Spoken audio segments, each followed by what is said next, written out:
This report brought to you by the Richmond Club, where investors and high-growth companies meet.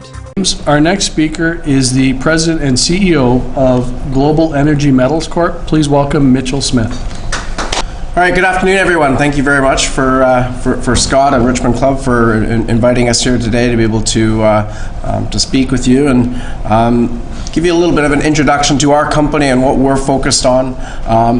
Cobalt obviously is the key theme to our company, and it's really being brought about by the electrification of vehicles. So I'm going to spend a little bit of time here just giving an overview on the EV and the battery space, and then some of the supply and demand constraints that are being brought on in the cobalt space in general as a platform for investment into those markets, and finally give some rationale as to why global energy is being built to act as that a solution to some of the issues that were presented to today on the cobalt side.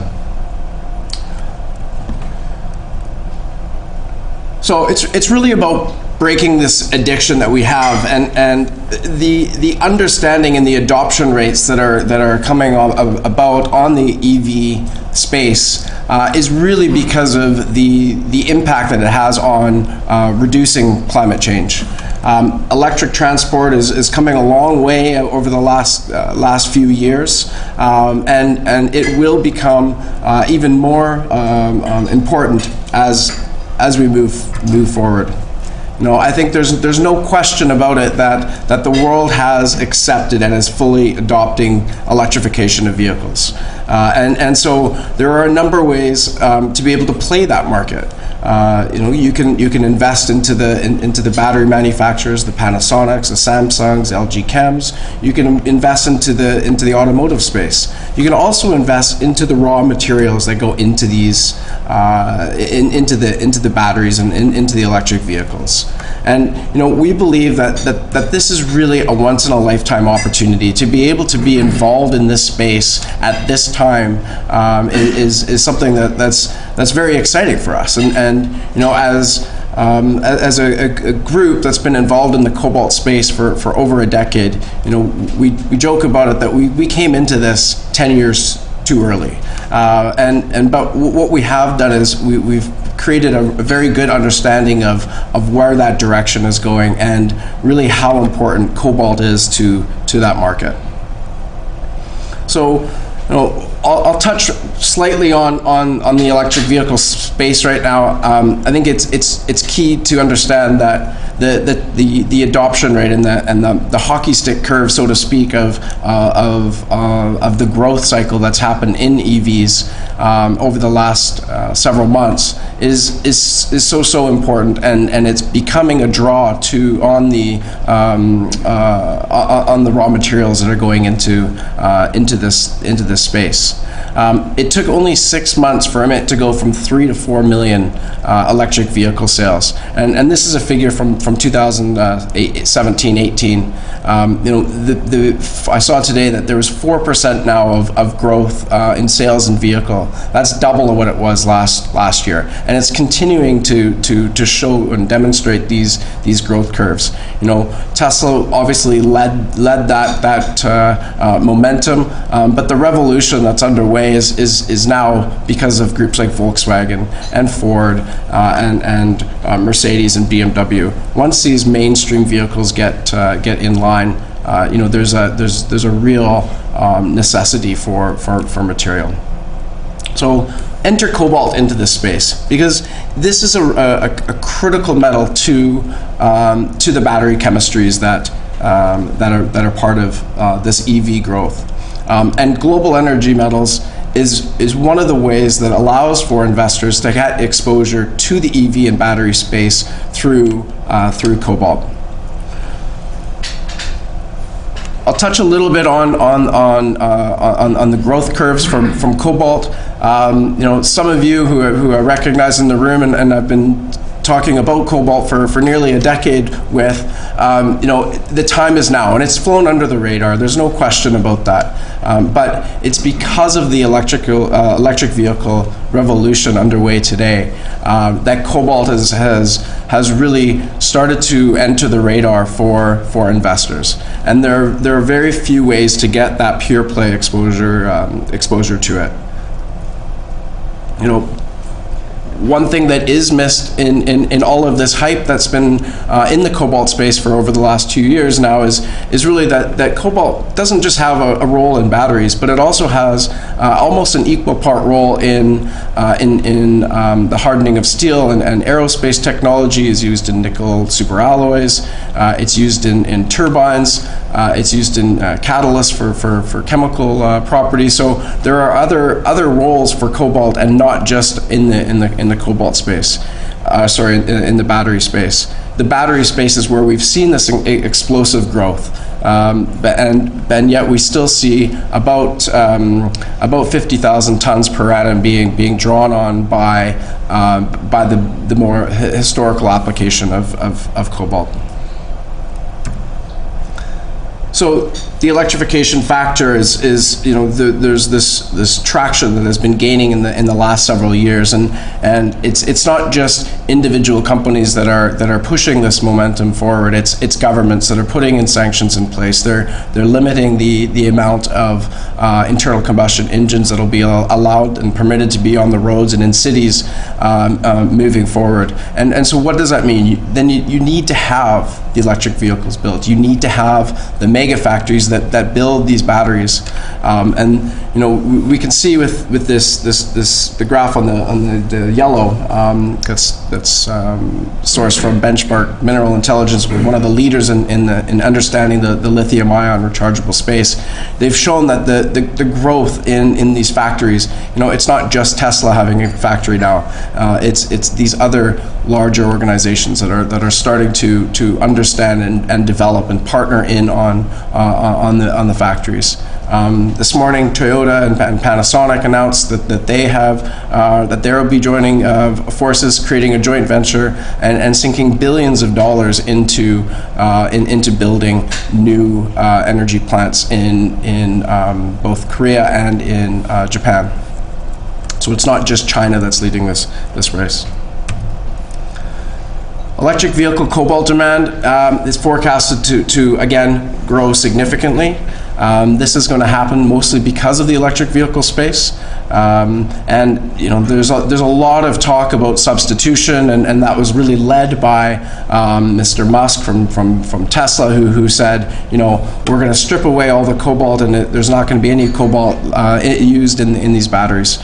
Those development and the research, it is certainly underway, and a lot of that is because of the supply issues that I'm going to talk about in a few moments here. But really, it's the thermal stability that cobalt allows for in these batteries that won't be risked and won't be thrifted out for the minimal savings costs that the cobalt diminishing the cobalt would be done. We believe, and I think a lot of analysts out there believe, that those rumors of the death of cobalt from batteries has been highly over-exaggerated. Even with these the most ambitious of the rollout from chemistries, and I won't go into those because it can get a little confusing, but it still increases the amount of cobalt being used in the 811 batteries by nearly triple of what it was from last year's production. I think the biggest statement in there is really about groups like Volkswagen who are entering the space. They don't want to face another Dieselgate. So I've dubbed it as the thermal gate, and trying to prevent that by thrifting and substituting out a small amount of the cobalt for less cobalt is we believe, and experts in the industry believe, that it's still 5 to 10 years away that those substitution rates will actually even matter.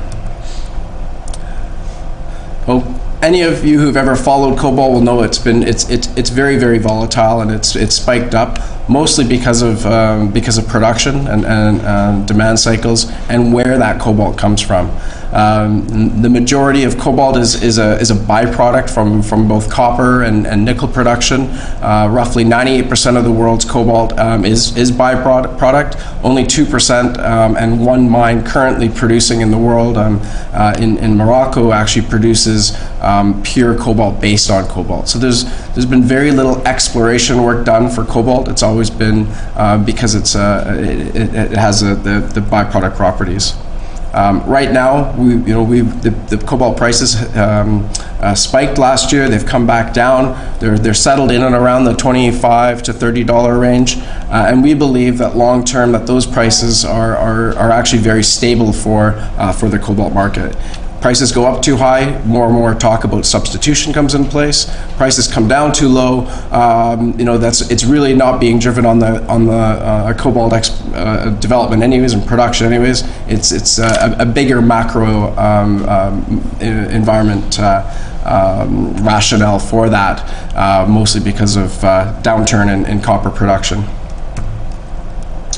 So the second part of this here is I just want to touch a little bit on the problems that cobalt have and why we think that there's a need to solve some of these problems and really we created Global Energy to fit that niche market and strengthen the company on those basis. So there's an inelasticity of supply in the cobalt market. Again, I mentioned it a moment ago about the byproduct nature of cobalt, and it creates that inelasticity of the supply because it's the economics of the copper and nickel that determines where that production happens. So we believe that even though that is the case, there needs to be a focus on exploration for cobalt per se. And all of the projects that we have are primary cobalt assets. The economic drivers of those projects are cobalt. The other big red flag is the distribution of global cobalt production. The majority of the world's cobalt comes from the DRC. Obviously, there's been a lot in the news lately about the DRC and the political regime change, or perhaps change, and just the unfortunate political stance that they're in. But they also have serious infrastructure concerns. Serious safety concerns and health concerns there as well with Ebola outbreaks and etc. DRC is the main driver in cobalt production, and again, it's because of the production from copper. There's nobody there, including the two majors with China Moly and Glencore, who are looking for cobalt. They're exploring and developing and producing copper, and as a byproduct, they've been able to now get a credit for the cobalt that's in the ground there. So the big question is, will there be enough supply to meet the demand? And right now there's just enough on the supply side to meet that. We saw a few weeks ago that Katanga shut its production down because of some uranium contamination, and that immediately brought the surplus into a deficit. And it's because of these small corrections that can happen that there needs to be a diversified supply source of cobalt. So how do we solve that supply dilemma in the world? And there needs to be new projects come online outside of the DRC to be able to do that. I think there's the other part of that is the ethical concerns that come from that. You need to have ethical, clean sources of supply in pro-mining, top-tier mining jurisdictions in the world. So really, that's where Global Energy Metals comes in. we've been able to build a diversified supply chain. We've put in place downstream partners in place. We have a partnership with a group called Beijing East Spring Material Technology Company, who just happens to be the main cathode supplier to Panasonic and of course Tesla. We have a skilled management team that again has been involved in the cobalt space for over 10 years. We understand the space, and most importantly, we have projects in top tier mining jurisdictions in the world. It allows for that exposure to a safe and ethical cobalt source. These are upside project potential. There's still exploration. There's certainly work to be done, but we're we believe very fortunate in having been around the space for so long that we've been able to look at a number of different cobalt assets worldwide, and have identified and now going through the acquisition process on a number of these. I won't go into too much detail in them. All the information can be obviously found in the slides and on our website. What I will say is the Millennium Cobalt Project is our flagship asset.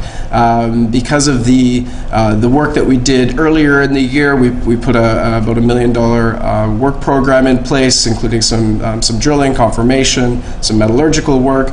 All of those really exceeded the expectations, and because of that, we've moved from an option into this asset to 100% outright acquisition. We'll be doing just finalizing that right now.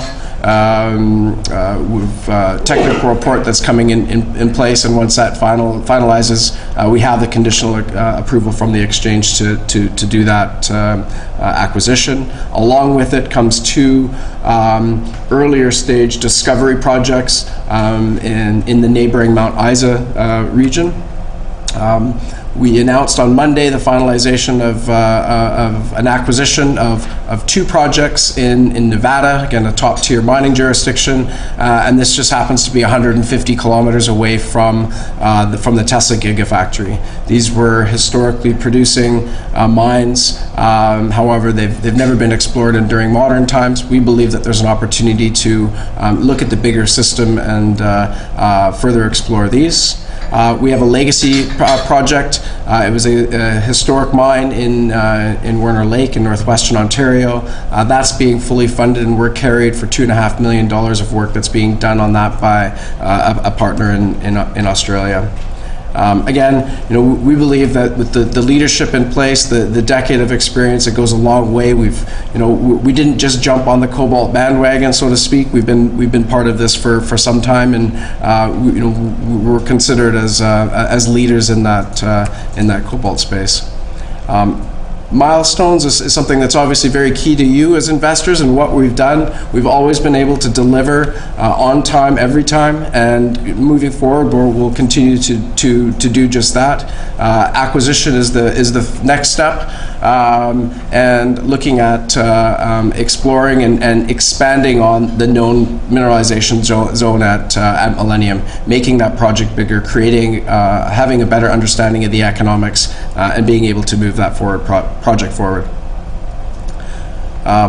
Mount Isa in Queensland, Australia, the infrastructure is fantastic, very, very strong workforce. Our partners, Hammer Metals, who are leading the technical operation of the projects, are one of the miners of the year, a couple of years running in Australia on the TSX, and have been partners with groups like Glencore and Newmont for some of the work that's being done in the copper fronts in these assets in those areas.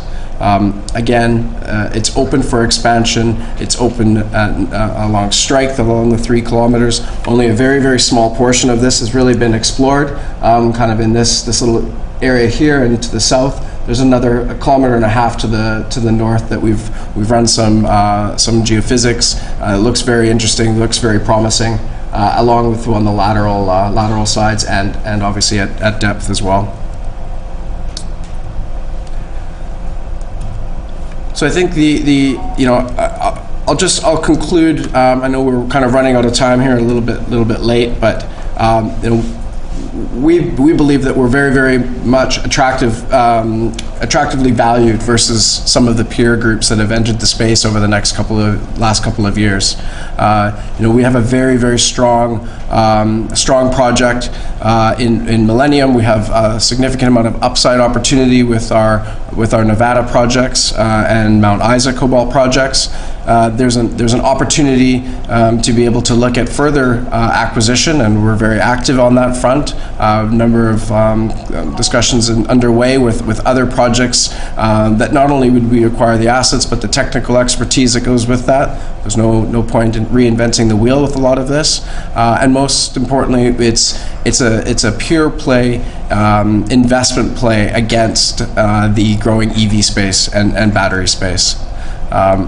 The supply commitment that we have with the projects that we currently own, the partnerships that we've been able to put in place with Beijing Eastspring and others, the joint venture structures that we've created have demonstrated a very strong potential for our company and built a very good foundation for that. And now we're moving into a growth phase where we're looking to build these assets to the next level where they're more attractive for acquisition from other parties themselves. So thank you very much. I really appreciate the time here, and any questions, please feel free. This report brought to you by the Richmond Club, where investors and high-growth companies meet.